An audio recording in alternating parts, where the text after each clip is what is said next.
All right, folks, we're joined by Justine Laurie, our local CPA here with the city of Gloucester. How are you, Justine? Hey guys.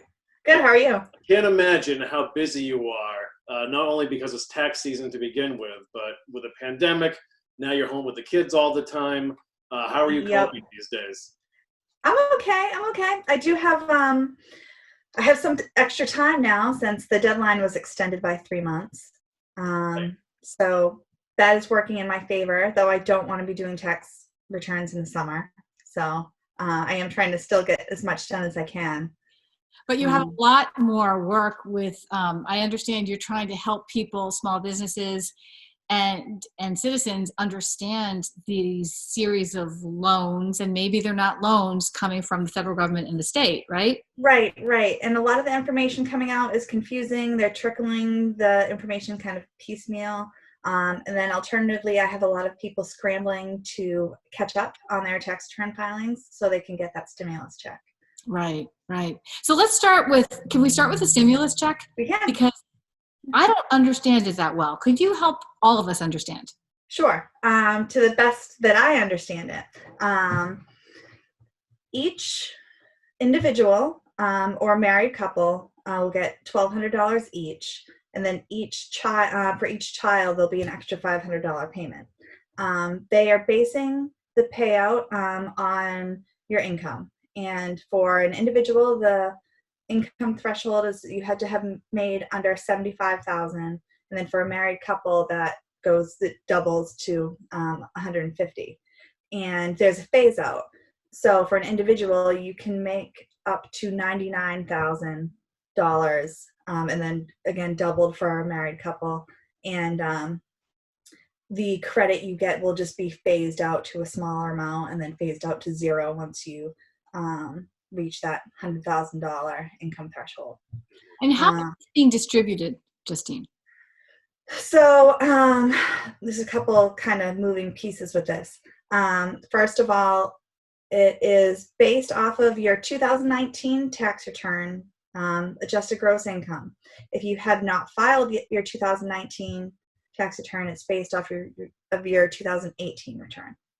And they are, if you received a refund in your most recent filed tax return, and you got that refund by direct deposit, then they will be direct depositing the stimulus check. If they do not have your banking information, then it'll be mailed. So the IRS is responsible for getting these monies to the American people. That is my understanding. So they're looking, but I'm not 100% certain on that, but that's how I understand it. They are seeing this as an advanced tax credit. I know when I initially put the information out there to my people, I had thought that if you ended up being over the income threshold for 2020, and you got it based on your lower prior income, that you would have to pay it back, but that's not the case. However, if you were over the income threshold for either 2018 or 19, and aren't eligible to receive it right now, but your income is below those income thresholds for 2020, and you'll get it as part of your 2020 tax return when you file it next year.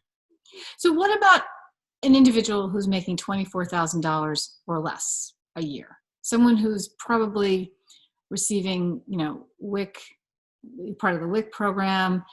They really need these funds. Right. How do they access this?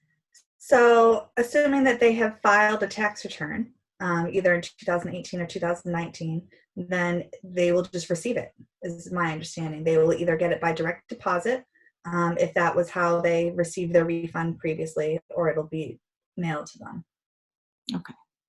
All right. And I understand you have a lot of really good information on the small business loans and the emergency, how do I say that? It's the EIDL. It's the EIDL. Economic Injury Disaster Loan. Yes. Emergency isn't even in there, but. As a prior military spouse, I thrive on acronyms, so I'm just going with the acronyms. We have the EIDL and the PPP. Yeah. And honestly, Justine, I actually, you had a great post where you detailed this for readers on your Facebook page, Justine Laurie CPA, and it actually prompted me to act. when I actually saw it, because I kind of just needed it in plain terms, the way you put it. Right.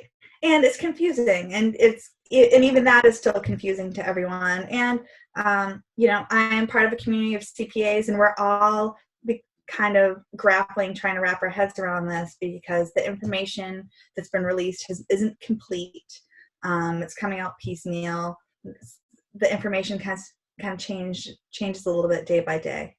Do you want me to go over what the two kind of big important ones are for small businesses? Yeah, please Yeah. do. So I would say the one that you want to go out and apply for today is the EIDL grant. What it is, I can't remember off the top of my head the link for it, but it is on that Facebook page I made. Yeah, I got it's it. a subset I can share that. I'll share that under this video as well. Awesome. So it used to be this really long, convoluted application for an SBA loan, and they've streamlined it because people are just having a hard time wrapping their heads around it. The two big pieces of financial information you need to file it is your business's gross income and your cost of goods sold for the 12 months beginning February 1st, 2019. And as you put in this loan application, at the very end, you have the option to opt in for this, the EIDL grant. And it's a $10,000 payment. They say they'll have it to you within 3 days. And it's, as a grant, it's forgivable. So you need to use it to keep your business afloat, but you don't have to pay it back. And you can decline the loan if they do end up offering you a loan based on the information you provided, but you can decline the loan and still get that grant. But right? the resource, I'm sorry? This is news that it is actually in grant form and It's not. forgivable. That $10,000 grant form, but it also, their funding for that is finite. So once they have run out of money with that program, it's gone. So that's why I urge people to go and apply for that right now. The other option is the PPP. That's the Paycheck Protection Program. And what that is a loan based on your payroll. It's for 2.5 months worth of your average payroll from this time period last year, in between February 15th and June 30th, 2019. So figure out what your average payroll was during that time. And then you will receive a loan for 2.5 months worth of that. That one you do not apply directly through the SBA, but you have to go to your local bank for. I've been getting a lot of this great information that I got from Andrew Marks over at Cape Ann Savings Bank. So I definitely say go see them. If you have a relationship with Bank Gloucester, they're also an SBA lender. I'm not sure an institution for savings, but I'm sure that they are as well.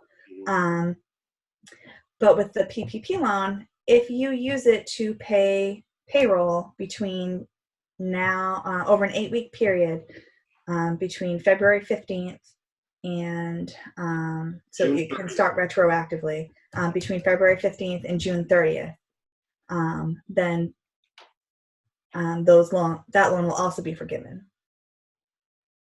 And up to 25% of that you can use to pay for rent, mortgage, interest, or utilities as well. Now, you can't get both of these loans. So if you get that $10,000 and this PPP loan ends up providing a greater value as far as what you can get for grant money, then what you can do is refinance that $10,000 into the PPP. So if the PPP determines that you are eligible for $15,000 in forgivable funds, then they'll just give you an extra $5,000 since you already got that $10,000, if that makes sense. It does. I mean, it's a lot to work through, but well, I mean, it's such heady times, but it's super important information, Justine. Really appreciate it. Could you just clarify? So Yeah. you're not eligible for, you can't apply to both, right?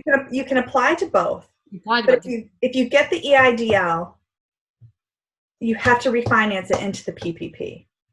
Okay.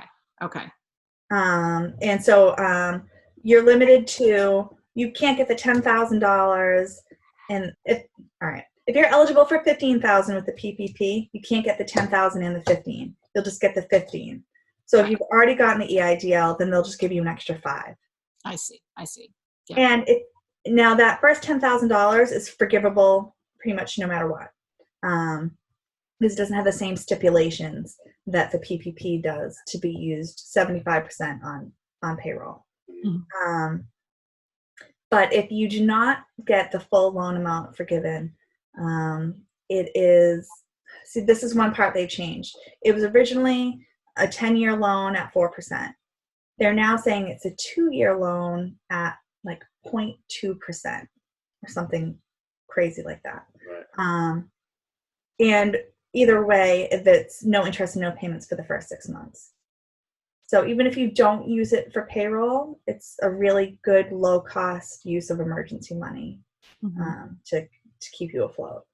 Cool. And like I said, if you need to sort of see this written out for you, just go to Justine Laurie's Facebook page for her business, Justine E. Laurie CPA, and it's her uppermost post, so you can't miss it.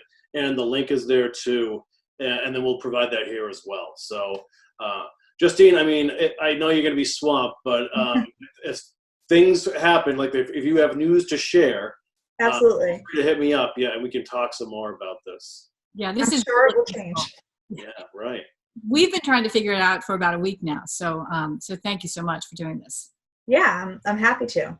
Yeah. Okay, I'll be in touch, Justine. Thanks for your time. Awesome. Thanks, guys. Bye. Take care. Bye. Be safe.